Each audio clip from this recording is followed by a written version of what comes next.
Hello everyone, good morning. Welcome back to SRD English. सभी लोग कैसे हैं? तो आज हमारे क्लोज टेस्ट सीरीज़ का डे 6 है। 5 हो चुका ऑलरेडी। आप जैसे अगर आप तैयारी सीजीएल कर रहे हो, चाहे एमटी से कर रहे हो, कर रहे हो, किसी कर रहे हो, तो ये वहाँ पर आपको 5 क्वेश्चन आता है, प्री में आता है। हालांकि एमटी में तो प्री ही होता है, एक ही होता है एग्जाम, और आपको ये 5 करना ज़रूरी होता है। और यहाँ पर क्या आपको grammar, vocabulary, understanding complete test होती है, इसलिए बिल्कुल एक क्रूशियल है, आपका रिजल्ट तय करता है लगभग। तो सबसे रिक्वेस्ट है कि अच्छा लगे तो इसको लाइक करें, और आजकल हाइप का बटन आता है, उसको हाइप करें, उससे पॉइंट मिलता है कुछ वीडियोस को, और इसको शेयर करना ना भूलें। तो चलिए शुरू करते हैं। जो टॉपिक्स क्या होता है, करंट अफेयर्स लेता हूँ, या कभी कभी वैसे टॉपिक जो अक्सर एग्जाम में रिपीट होता है, जैसे कल का था अनएम्प्लॉयमेंट, आज टॉपिक है डेमोक्रेसी, ये भी कई बार रिपीट हुआ है। शुरू करते हैं। देखिए, आपको ऐसे आपको ऑप्शन दिया रहता है कि एलिजिबल, ग्रेटफुल, अकाउंटेबल, रिस्पॉन्सिबल। तो पहले पढ़ने की कोशिश करें।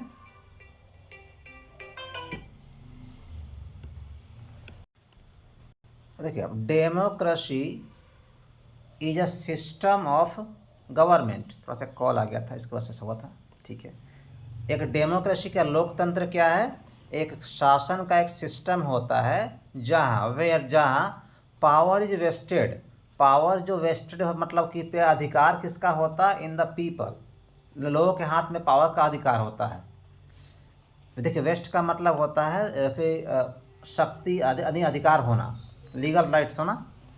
इट अलाउज, इट मतलब जो डेमोक्रेसी है, अलाउ करता है, हमें अनुमति देता है, यानी कि हमें इसका अधिकार देता है सिटीजन, नागरिकों को क्या कर, टू चूज, क्या चुने, अपने अपना लीडर्स चुने, थ्रू किसके? इलेक्शंस के थ्रू, इलेक्शन से होता है। एंड और क्या अधिकारता है? टू होल्ड देम, और क्या?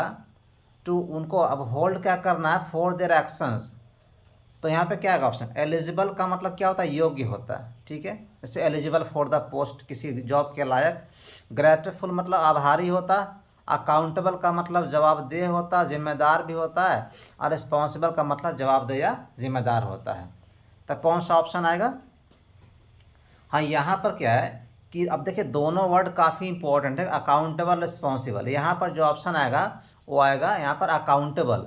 अकाउंटेबल का मतलब होता है जवाबदेह होता है, किसका? जवाब आपको अपने एक्शंस का, अपने एक्शंस का जवाब आपको देना है। यहाँ पर होल्ड अकाउंटेबल, हालांकि ये भी होता है जब इसको जिम्मेवार ठहराना, इसका मतलब आपको जवाब देना है कि आप ऐसा काम क्यों कर रहे हैं, और आपने ऐसा काम कैसे क्यों किया। ठीक है, ठीक है। नेक्स्ट है अ हेल्दी डेमोक्रेसी। एक हेल्दी डेमोक्रेसी, एक स्वस्थ लोकतंत्र है, is not just about voting, केवल वोटिंग के बारे में नहीं है। It also depends on freedom of speech. इसका ये भी डिपेंड करता है कि आपको स्पीच की आज़ादी, बोलने की फ्रीडम है कि नहीं है, लॉ का रूल है कि नहीं है। ठीक है, लॉ का नियम है कि नहीं है, या और एक strong system of checks and balances, यानी कि रोकने का, चेक में रोकना भी होता है, और बैलेंस का, नियंत्रण का एक सही चेक है कि नहीं, कि आप चीज़ों को रोक सकते हैं, उसको बैलेंस कर सकते हैं कि नहीं कर सकते हैं। आगे बढ़ते हैं यहाँ से। इतना ही होता है जनरली, कभी छोटा कभी बड़ा, लेकिन बहुत नहीं। व्हेन दीज एलिमेंट्स, जब ये सारे जो एलिमेंट्स हैं आर इग्नोर्ड, इस सारे का मतलब ये बात कर रहा हूँ, जब यहाँ पर था ना अभी हमारा, जैसे कि freedom of speech, rule of law, ऐसा था ना कि जब सारे एलिमेंट्स को इग्नोर किया जाता है, या वीकेंड मतलब कमज़ोर किया जाता है, तो democracy begins to suffer. Democracy क्या होता है? का नुकसान होने लगता है। ठीक है, अगर अगर आपके पास स्पीच का फ्रीडम नहीं है, या फिर लॉ का रूल नहीं है, तो फिर इन सम केसेस, कुछ केसेस में क्या होता है, जो इलेक्टेड, जो चुने हुए नेता होते हैं, इसका मतलब चुने हुए नेता में ट्राई, कोशिश कर सकते हैं क्या करने की? पावर, अब क्या करना का? डिवाइड, बांटना। डेलीगेट करने का मतलब क्या होता है? काम देना। डेलीगेट करने का मतलब अपने से जूनियर को काम देना।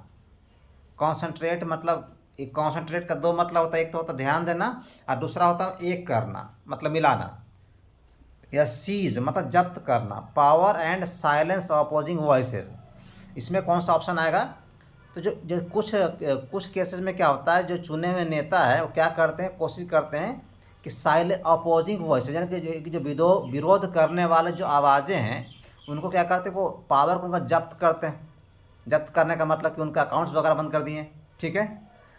उनको दबाने की कोशिश कर रहे हैं कि जो हमारे खिलाफ हमारे विरोध में अपोजिशन में आवाज़ आ रहा है उसको मैं और बंद कर दूं। उनको पावर को सीज जब्त करना, इसका सीज कैप्चर करना, जब्त कर लेना, और साइलेंस और शांत करना उनके आवाज़ में उठने, विरोध में उठने वाली आवाज़ों को। सच एक्शंस, ऐसे जो एक्शंस होते हैं वो गो अगेंस्ट, ये किसके खिलाफ जाते हैं। अब यहाँ पर देखिएगा, अब यहाँ पर क्या नेचर आएगा, डायरेक्शन, स्पिरिट या प्रिंसिपल ऑफ डेमोक्रेटिक वैल्यूज़। तो इसमें क्या आएगा कि जब अगर ऐसा होता है यानी कि हम जब अपोजिशन के आवाज़ों को दबाने की कोशिश करते हैं, उनको पावर को जब्त कर लेते हैं, उनको कुछ करने ना देते हैं, तो उससे क्या करता है, ये किसके खिलाफ है, जो डेमोक्रेसी का है, जो डेमोक्रेटिक वैल्यूज़ के नेचर इसका ऐसा नहीं है कि डायरेक्शन या स्पिरिट या प्रिंसिपल। इसमें ध्यान रखिए एक वर्ड ना, स्पिरिट, कहीं भी आएगा ना स्पिरिट ऑफ डेमोक्रेसी, यानी कि ये उसका आत्मा है। आत्मा का मतलब उसके अंदर ये इसका खास बात है कि इसमें ध्यान, किसमें खास बात ये है, इसका खास बात ये है कि ये चीज़ें ना होना चाहिए। किसी का अपोजिशन को ना तो पावर को सीज करना, ना ही उसके वॉइस को विरोध करना है, दबाने की कोशिश करना, शांत करने की कोशिश करना है। तो यानी कि इसमें आएगा स्पिरिट आएगा। देखिए क्वेश्चंस का लेवल को वैसा ही है, इससे बाहर नहीं जाएगा, ठीक है। अब देखिए देयरफॉर, इसीलिए it is important for citizens, नागरिकों के लिए महत्वपूर्ण है, इम्पॉर्टेंट है, टू रिमेन अवेयर, जिसकी और अवेयर रहें, जागरूक रहें, और क्या रहें, इन सिविक लाइफ। सिविक लाइफ का मतलब होता है जो नागरिकों का काम होता है उनमें ये क्या रहें। तो क्या कि न्यूट्रल रहे, मतलब कोई मतलब ही नहीं, पक्ष ना लें किसी का नहीं, या पैसिव रहे, निष्क्रिय रहें, कोई काम ना करें, एक्टिव रहे, या फिर आइसोलेट। इसका मतलब क्या होता है, अलग। आइसोलेटेड का मतलब क्या, सेपरेट होता है। इसमें क्या आएगा कि नहीं, हमें क्या करना, हमें एक्टिव रहना है, कि जो हमारे नागरिकों का काम है उसमें कभी सवाल पूछना, कभी कुछ होना, तो ऐसा ना कि बिल्कुल हम पैसिव हैं, बैठे हुए हैं, हमारा क्या है।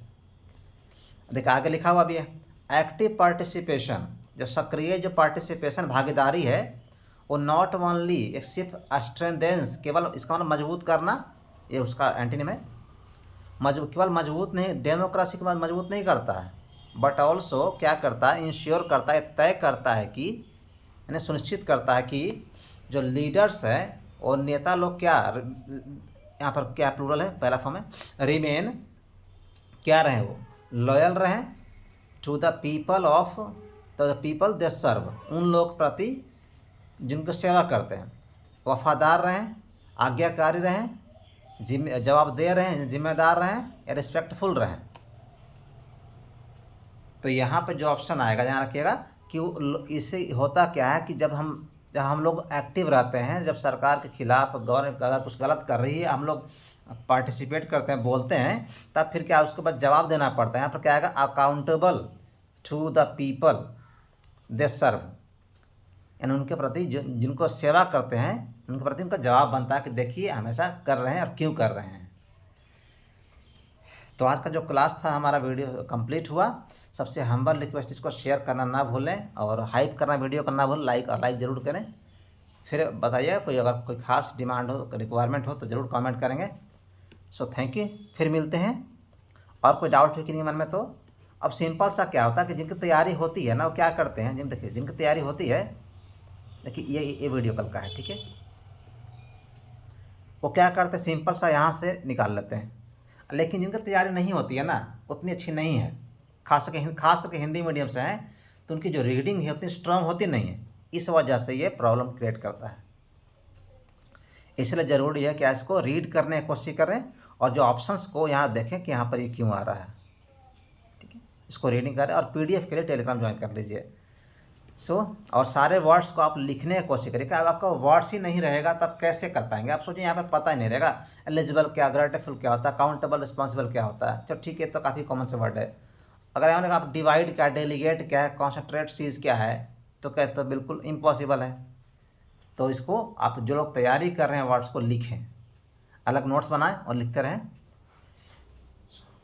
थैंक यू एवरीवन, फिर मिलते हैं नेक्स्ट में।